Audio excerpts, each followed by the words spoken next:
முன்னோர்கள் நமக்காக விட்டு சென்ற ஒவ்வொரு ஆலயமும் நாம் பாதுகாக்க வேண்டிய பொக்கிஷம். நன்றாக யோசித்து பாருங்கள். கோயில்கள் எல்லாம் ஒன்று என்றால் பரிகாரம் மட்டும் எப்படி ஒவ்வொரு ஸ்தலமாக மாறும்? மனித இனம் ஒன்றுதான்.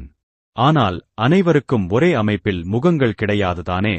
அடையாளப்படுத்தி வைப்பதில் இறைவன் தெளிவானவன். அதேபோல் அவனுக்கான அடியவர்களை உருவாக்குவதில் அருமையானவன். அனைத்தும் அவரவர் கர்மவினைப்படியே. கோபுர கலசங்கள் முதல் கொடிமரம், நந்தி, பலிபீடம், கருவறை, கருவறையில் பதிக்கப்பட்ட எந்திரங்கள் என்று ஒவ்வொன்றும் ஒவ்வொரு நல்லதிர்வலைகளை உண்டாக்கும் விதத்தில் அனைத்தையும் மாற்றியமைத்து உள்ளார்கள் முன்னோர்கள்.